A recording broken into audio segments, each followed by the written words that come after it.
Welcome to another episode of Business and Life Advice with Ataande Advisors. Here, business owners and leaders come on to ask us questions about their situations. We give insights and actionable advice on how they can solve their problems and take their business and life to the next level. My name is Achumboro Ataande. I'm the CEO of Ataande Advisors. I'm also an attorney, a full-time entrepreneur, and angel investor. Last month, I finished 100 books for this year, and I've read 800 books over the last 4.5 years. Here in this video, I'm going to talk about a few things that I found impactful out of the last 100 books I read. So let's jump into it. Let's talk about how to take advantage or learning to take advantage of the spring. This is a concept that I've read in The Art of Exceptional Living by Rohn. And spring represents opportunity. It's a time where we can plant, toil our ground, where we can water the garden. And by working land early and often, you can increase your chances of having a great harvest. So what does that mean for your business? Maybe you're in a period where it's down season, or you're in a period where there's not a lot of business coming in. In this time, you can be proactive, whether you're sharpening your skills, whether you're increasing your network, whether you are training your staff, whether you are building systems and processes. So when it does come time for the harvest, you can truly reap what you have sowed. And oftentimes, I think people may live in the whims of business cycles rather than looking and understanding each cycle has a different thing that you can take advantage of during that time period. So this is something to think about. There's some other great points from this book, which is failure. Failure is a few errors repeated daily. Now, this hit me. This hit me. So one of the things we often look at failure as something that just happened or something that came because of a big mistake. But more often, failure is a few errors repeated daily. And so what does that, is there a habit that you are doing that isn't beneficial to you long term? Is it, okay, I'm watching TV an hour and a half a day? And that may sound low to some people. And I understand a lot of people like, hey, it's fine watching TV, but this is what's going on. During that period of an hour and a half, let's say you have 8 hours working at work. Maybe you're commuting 1 hour a day. You have 1 to 2 hours where you are eating. So now you're at 11 hours for the day. You're sleeping, let's say you're sleeping for 8 hours. You're sleeping for 8 hours. Then you're showering, talking with your family for another 3 hours. So the last 2 hours of the day, if you're using an hour and a half of that in order to watch TV, where is your time to grow? How are you becoming a better individual? And if we think that we're just going to become better by doing whether by just doing what we do during that 8 hours of work a day, all that's setting you up is to be average. Over history, the people that are average usually have to struggle for food, usually have to struggle for resources. So if you're banking on being average, that's not really going to set you up for success. And I'll dive into that a bit later as well. So eliminate errors by practicing discipline. So finding what you say yes and what you say no to. These things can be really helpful for you to eliminate the possibility or greatly reduce the possibility of failure. So there was another thing in this book which says every person with a home over $200,000, which this book was written back then. So I'll say maybe a couple $1 million or $3 has a life. There's several reasons for this, right? There's often insights. There's often facts, frames, ways of looking at things, data that are in books which aren't as accessible or which are more politicized when you see it in your regular news. A book is a beautiful thing because it is, somebody is pouring in maybe 20 to 30 years of their life, their experiences into a few hundred pages. Seeing somebody who has been working on a problem or a series of problems for their whole life, and they're distilling what they've learned from that. So you're essentially taking 20 years of work, 20 years of experience, 20 years of networking, and you're able to get that for $15 to $25. I think that's an amazing deal. And this is what people who are very wealthy, they fill their life with, right? These impactful items that can help them improve their life trajectory. And one of the reasons they got there. So what also can take history, right? So what has happened in the past, because the past often is a frame or is indicative of what will happen in the future. Fiction is beautiful, and they have history, they have books on fiction, biographies, autobiographies, accounting, contracts, right? These skill type books. But fiction, I don't read as much fiction as I used to in the past. But fiction is beautiful because fiction is philosophy wrapped into a story. So you can see and evaluate different philosophies via fiction. Biographies and autobiographies. Think about all those people you look up to. You can learn the real story of how they got from X to Z. So that's a beautiful thing as well. Now let's jump into our next book. Jim Rohn is phenomenal. So I highly recommend watching his YouTube videos or watching any videos you can get from him. John Maxwell is also really good, especially in the field of leadership. So the quote I'll start off with is, your attitude determines your altitude, right? So your attitude determines your altitude. So this is from John C. Maxwell's book, The Winning Attitude. So how many times have you met someone you just enjoy being around, right? Somebody you met or somebody you know, you love being near this person. And why is it often you enjoy their attitude? Think about it, right? If you enjoy their attitude, think about how their life must be if they have a great outlook on life and you leave feeling energized. Do you think other people will feel energized if this person is a business person, that clients enjoy spending time with them, partners enjoy spending time with them, employees enjoy spending time with them because they have a positive outlook? And we typically, or successful people, typically gravitate to people who have positive outlooks. Why? Life is hard enough, right? Life is hard enough than to be around somebody who has a negative outlook, which is not going to help you solve the problem better, right? And typically, if you have a hard problem, you need a lot of energy to solve it. And one thing that happens from negative outlooks or negative attitudes, it usually leads to low energy or low commitment to solving a problem, which is something that leaders, business owners, advocates need. You need high energy to be able to solve tough problems. So you want to be around energy givers, not energy takers.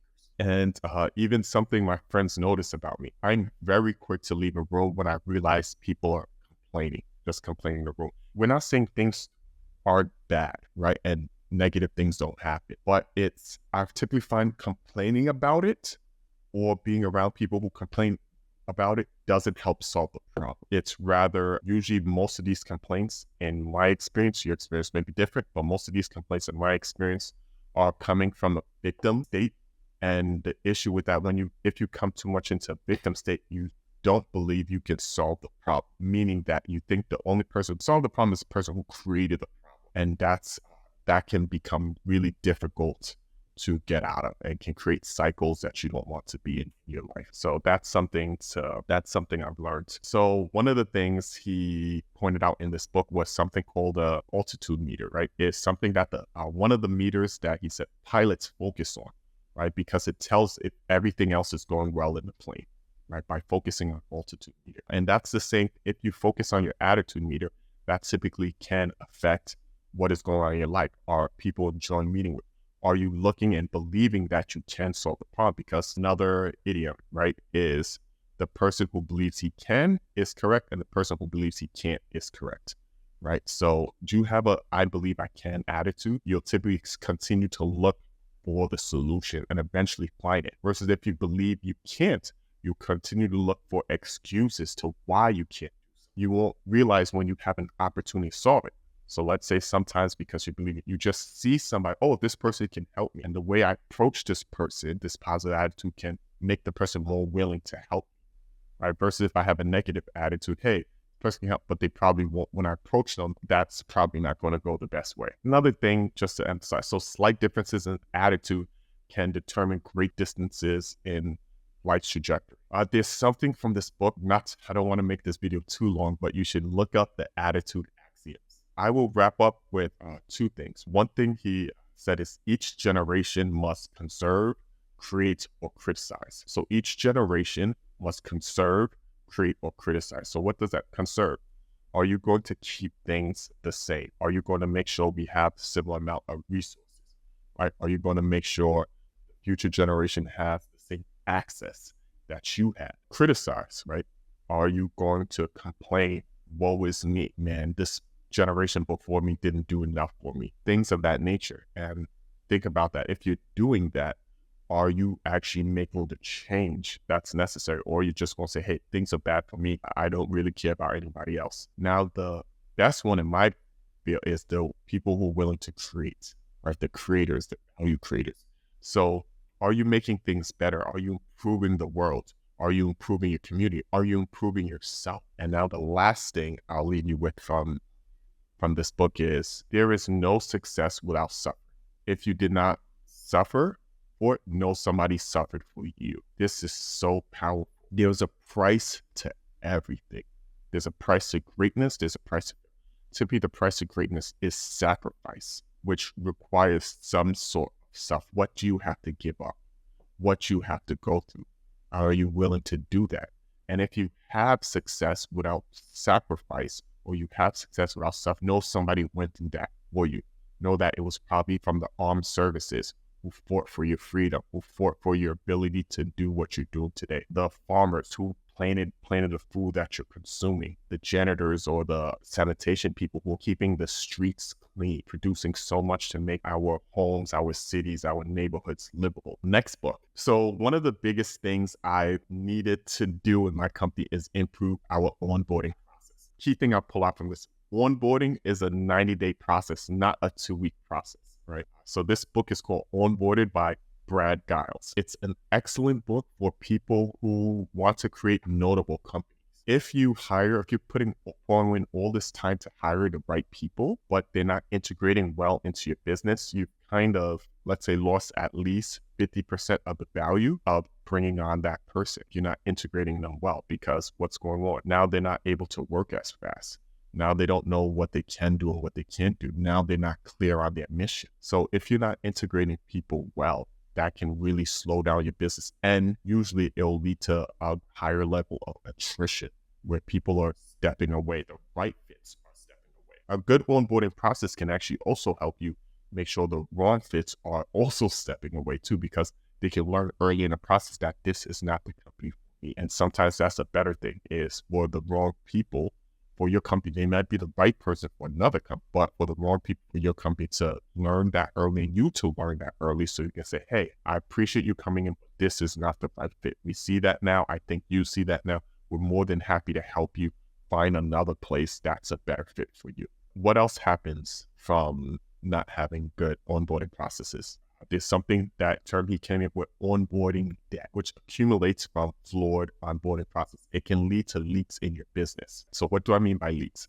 Leaks are when you can miss out on opportunities, or you're losing the possibility due to a hole in the business, a hole in the process, etc. So think about it like you're holding water, or you have a jug full of water, which is your opportunity or your potential, and you put little holes in it. So you're losing that because of bad process, not great communication, not great hires, poor strategy, not enough resources. So these things can lead to leaks. And some other examples, maybe we'll jump into that more if you're interested in that, but those are some things to know. The next book we're going to talk about is Atomic Habits, which I read. This is my second time reading Atomic Habits. I read it. It was actually my first 100 books I read, which was 4.5 years ago, right? First 100 books I read, and this book has been so impactful on my life. But the quote I'm going to start off with is, you do not rise to the level of your goals, you fall to the level of your systems, which is something that my operations manager, Babu, has mentioned over and over. And the importance of this is, no matter how lofty your goals and no matter how motivated you are to get to your goals, if you don't set up the right systems to get there, you're going to shift downwards. You're not going to hit it. And so what do we mean by systems? One of the things I pulled out of this book was the ability to increase and decrease friction in order to reinforce, build, reduce habits, reduce/eliminate. Friction is, are you making something easier to do or harder to do? If you're making something easier to do, then you're reducing friction. If you're making something harder to do, then you're increasing friction. So what's an example of, let's say you have a goal that you want to read on your industry first thing in the morning, because you want to be top, you want to be 1% in your field, right? In order to be 1% in your field, you need to be on top of trends. You need to know what's coming down the pipeline. You need to know best practices. And one of the best ways to do that is reading. So you have to improve your reading in order to get that, right? And one of the best times to read is early morning. So in order to decrease friction for you reading early morning, one of the things you could possibly do is to set up your laptop that first thing in the day, maybe your first 30 minutes or first hour, first thing that loads whenever you boot up your laptop is leading publication, leading newspaper, leading blog in your space around the topic you want to learn. One of the best things to do is pull up the leading publication, the leading blog post, the leading newspaper articles, etc. about the topic you want to learn. You can set that as the default first thing to open up, and then download an application which doesn't allow you to open anything up for at least 30 minutes, at least 45 minutes, so you can build momentum and build habit. So you're essentially automating this by saying, okay, I don't have to do anything except turn my laptop on and this automatically loads up, and I have to jump into this. Then I'm making it harder for me to deviate by restricting what can, so this is increasing friction on not doing something that is alternate to this good habit by restricting what else I can access during that period. Next, we'll talk about a book from Earl Nightingale, who is one of the fathers of self-development. And he says, successful people are not people without problems. They just learn how to solve their problems. And I think this is a really good idea. I shared this before, but I often looked at other people's businesses and just was like, why am I not that successful?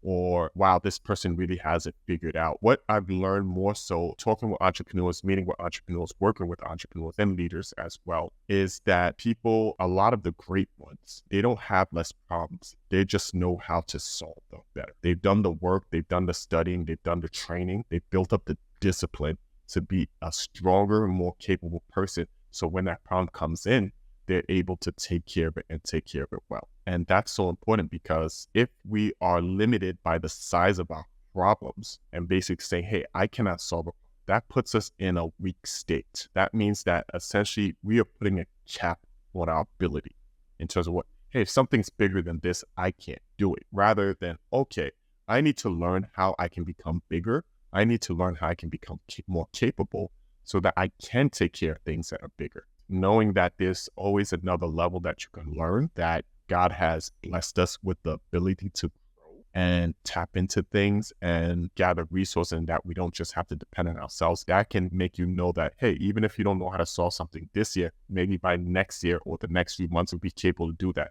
And every time you do that, you're building more muscle, more strength. So that's something I found very, very formative, and I think all of us can apply that. As we come closer to the end of this, I wanted to talk about, there was a bunch of books by Brian Tracy that I've been diving into a lot of Brian Tracy. I've been diving into a lot of John Maxwell. I've been diving into a lot of Jim Rohn. I've been reading a ton of Brian Tracy in the last 10, 20, 30 books. I read more from that before, but this book is from his book Goals. Right, his book Goals. So one of the things he mentions here is you can't manage time. You can only manage yourself. And so we often talk about time management. How do we manage time? We can't make the clock move forward an hour or move back an hour. Daylight savings time, not count daylight savings time, but we really can't make time move. What we can manage is our activities. What we can manage is ourselves. So how are we managing ourselves in order to manage what we can produce in a day? So what does that mean? Hey, is one of the reasons we are not able to do more because of our energy level. So are we eating well enough? Are we eating healthy so that we have a stable battery of energy throughout the day?